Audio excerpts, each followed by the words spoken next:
Welcome to another episode of our podcast. Today I have a special guest which came directly to us from Cyprus, Gregory Makridis. Nice to meet you. Good morning. Nice to meet you. Good How was morning. your flight? Short this time. That's good. You are a professor of STEAM education at the University of the National Education Commission in Krakow. Before we start, how do you feel in Krakow? How do you feel in Poland? It's like my second home because now I work for this university and we develop many things together, innovation and creativity along the way with an excellent team here. So I enjoy spending time, but with today's technology, of course, we are connected almost all the time via social media, WhatsApp or Zoom, etc. So it's like we're living next door. Yeah, I love to hear that. First of all, I would like to ask you about the definition of STEAMy. What is STEAM? Because this is a thing that is becoming more and more popular with every year on the world, and our viewers would like to know what is it about. Yeah, 20 years ago we started with a STEM, science, technology, engineering, maths. Then it became STEAM, adding the letter A for arts, and we added one more letter E at the end, which stands for entrepreneurship. Yeah. The whole philosophy, of course, doesn't stay with the initials and the topics behind the initials. It's more wider and it includes all topics and all subjects. It's just STEAM. It becomes a new approach or a method for an interdisciplinary approach in learning, and of course in applying knowledge into creativity of these subjects, because usually these subjects relate to new technologies, innovations, etc. So, but it's not restricted to this. It's like it becomes like a trademark, but behind the trademark is much wider. Sure. As we know that you are also the coordinator of the Teacher Academy, the only such centralized Erasmus Plus project run in Poland, right here at our university in Krakow. The ambition of the project is to develop training program for STEAM teachers. Can you tell us why is it important? Okay, when we say STEAM or STEM or STEAM, there are many different approaches. Our project concentrates on the STEAM project-based learning. Yeah. The approach of project-based learning or challenge-based learning, if you may say sometimes, is 100 years old. But of course, it hasn't been developed because the traditional curricula in the schools was restricted to having time to organize project-based learning activities for the students. And of course, the technology didn't allow it. Now with today's technology and also the scene of what is happening with employers and what the employers are looking for nowadays compared to 50 years ago, has changed the need for STEAM project-based learning. Yeah, we live in a different times. And let me explain it in short. Most surveys and research taking place the last 10, 15 years shows that the employers are looking into knowledge is ranked number 3 when they interview people for employment. Knowledge means what? Are the degrees we have. Yeah. So the degrees we have which prove knowledge, because the degrees we have is more knowledge-based, are not enough really to employ people nowadays. Yeah, but it changed a lot, actually, right? Employers are looking into competences and skills. Yes. That ranks number 2. And of course, what is number 1? Experience. Experience is included in the skills and in the knowledge. It's what we do right now. It's communication. Communication. Because no matter how much knowledge you have, no matter how good competences and skills you have, if you don't have good communication, you're not going to use it. It may be useless. Yeah. And this is what teachers need every day. Because teachers, when they enter a classroom, what do? They try to communicate new knowledge to non-experts, the students. Yeah. But at the same time, they need to support the development of competence and skills. And this is, for us, One way to do it, there are many ways. One way to do it is through project-based learning activities. And this is what this project is concentrating, because there is a lack of ability and knowledge of teachers to support this. And the problem again also is that in order to support project-based learning in an interdisciplinary approach, the different single science teachers, the mathematician, the physicist, the chemist, have to work together to design project scenario and be able to support. So one single scientist, a mathematician or a physicist or a chemist, cannot do it alone. They need to work together. Yeah, in the teams. So in order to design work for students working together, you need to work together between teachers. And this is what we try to support through the project.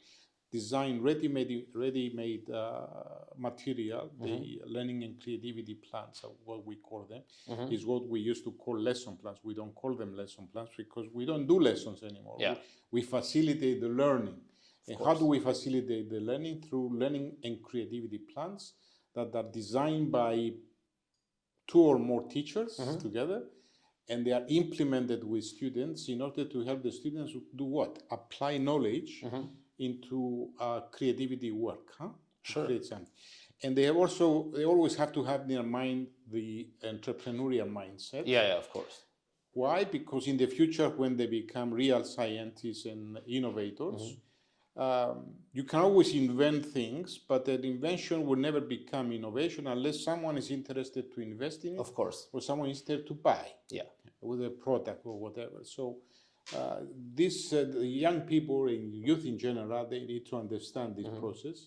And this is what we are designing and building in a process that will support regional STEAM academies in Europe to under the umbrella of the UK University here, which is going to manage the platform to support the growth of these regional academies, which they can grow in their own languages also.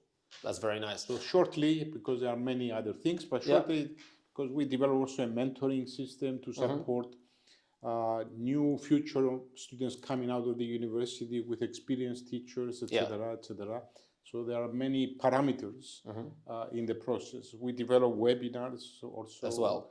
So you said a lot of stuff, and actually I guess there's like a lot of more those to say. But as I consider myself still as a pretty young person, I feel good and I feel proud that you take care about the entrepreneurship stuff, because you said something really interesting that even if you get the knowledge, you need to like take care of it in the like later stages of life, and somebody needs to invest in it, somebody needs to buy it, and then if nobody is interested in that, your knowledge is gonna be useless. So that's pretty cool that you take care about it in your project as well. From what I know as well, from the research I got, is the fact that you coordinated another Erasmus and project at UCAN called BYOD. Just to make sure, what does it mean? Is bring your own device. Can you tell us more about this project, because the name of it is pretty attractive? Yeah, I mean, we are all experiencing and we're watching the growth of technology used by the students and the youth. Sometimes the students know the technology better than their teachers. Yeah. And this is true, and we have to accept it. And if students get bored sometimes in the classroom because of this, because they grow up in a different world than we grew up.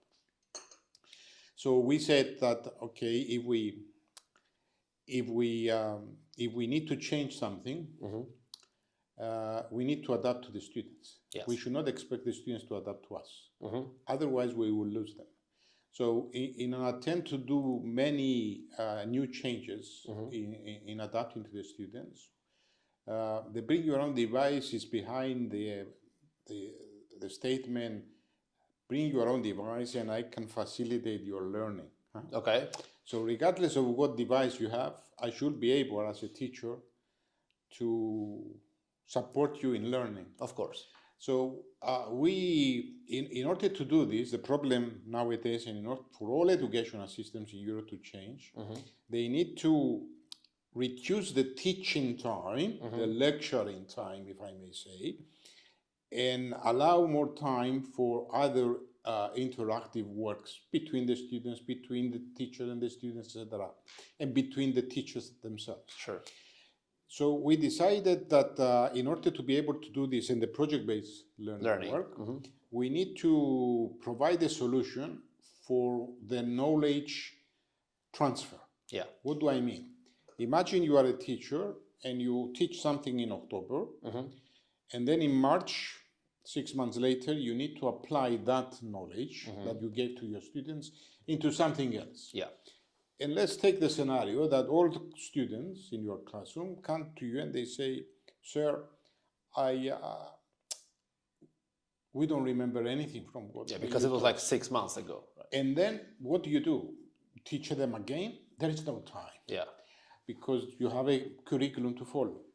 So or let's say you have a project-based learning scenario where the students either they need to retrieve knowledge they had from the previous year, or they need to learn something new in order to apply to the project. What is the solution for this? One solution for this is to have ready-made videos, like injections of knowledge. That's These cool. videos we thought was to replace lecture rooms, also because the project Bring Your Own Device was a project funded because of the pandemic. Yep. In order to provide solution, because the pandemic found us not ready to provide learning without teaching. Yes. So we thought that, okay, we had all our lectures, our teaching lectures in videos.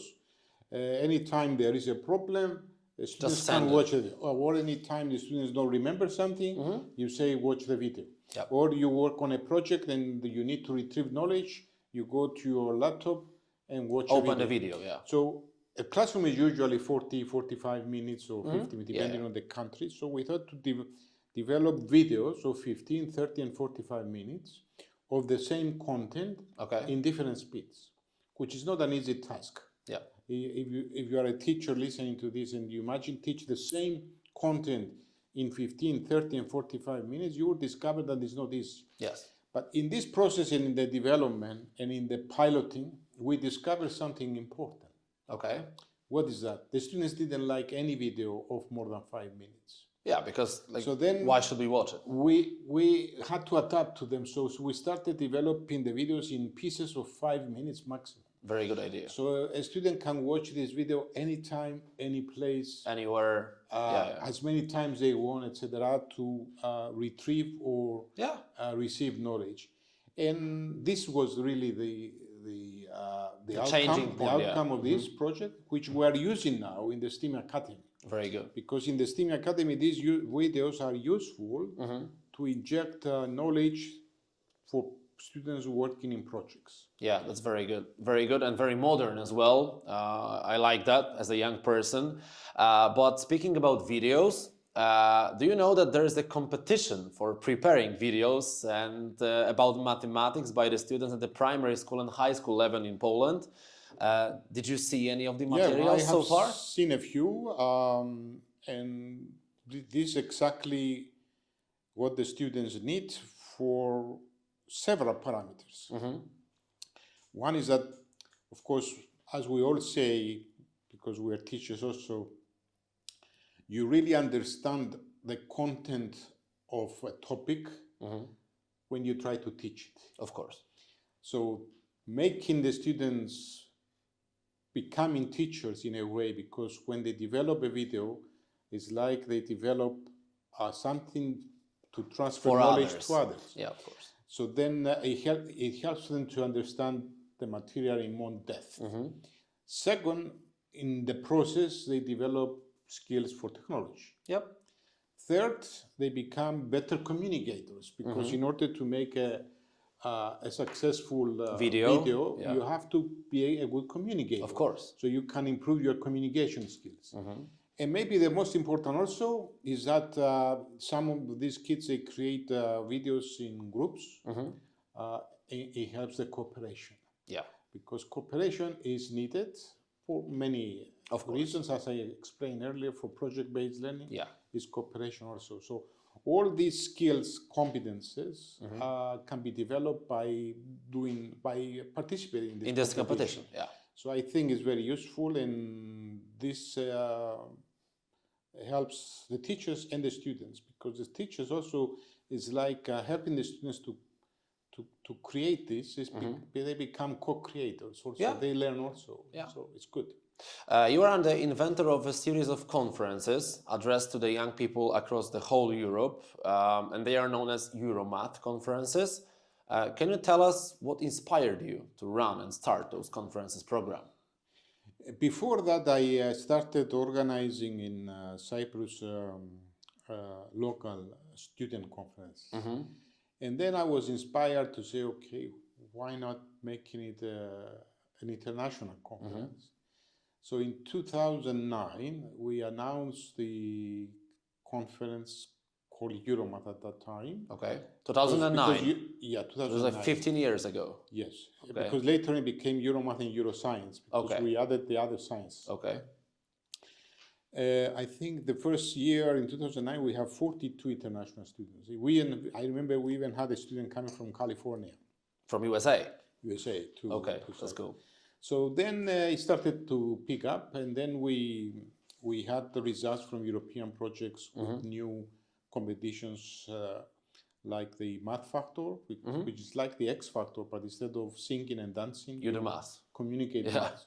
And then we added the Science Factor, then we added the Math Theater, Science Theater, Best Presentation, Poster Design competitions, and all the different types of this conference includes about 10 different competitions. Cool.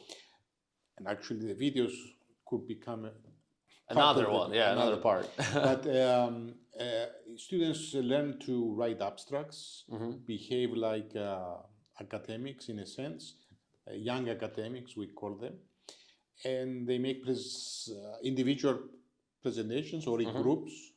So they learn to cooperate, they learn to present, they learn to write. Yep. They learn to be good communicators and creators at the same time. And they have fun, because usually we organize this event around the 14th of March, which is the International Day of Mathematics. 14th of March, Pi, 3 number. 3.14. And we also adapt to them. We do everything that they like. Cool. So we even organize a dinner dance in a club type approach for them. We issue tickets with black color in the background, etc. And what do we call that? Talented in marketing as well. Mathematics and science by night. Okay. Okay. So we have fun with them. That's good. And That's they good. have fun also. Yeah, it's not only this year we had 650 participants. And you started with 42 from 21 countries. Okay. We had it in Rome, about 500 students and 150 teachers and parents. Sometimes parents come with their kids. So it was like 15 years now. You started with 42 students. Now you have 650, so it's like 15 times more as well. Yes. That's good. That's very good. Congratulations as well. Thank you. This year, our video competition called STEM Film Stories went European. And also the topic scope was broadened to include materials about the role of Polish scientists in the development of science in the whole world as well, and also to include materials about school experiences of students across Europe with STEM education. Personally, I would like to know your opinion. Do you think this is a good idea to work on preparing such a material as a project you mentioned before? For the same reasons I mentioned earlier, developing and participating in such a competition, it will develop competences and skills to students that would be good for them, would be good for their classmates or whatever. And I think it will help them to be more creative in their future. And I think it's a great competition, and it's a great contribution to learning. And I would be fully supporting this, of course, and I like it, because this is exactly in the philosophy of what you want like share to people. Yes. Yeah, we're trying our best, doing our best actually to promote this, even though we just started like not even a month ago. So I'm sure it will grow very much. Hopefully, eventually, hopefully. yes. That's my role as well, to promote it. So You yeah. just have to take care of these GDPR Yeah. issues. Other than that, I think students will love it. Hopefully. We already know that you are an inventor, you are talented in marketing as well. Now I would like to know your creativity side of your life.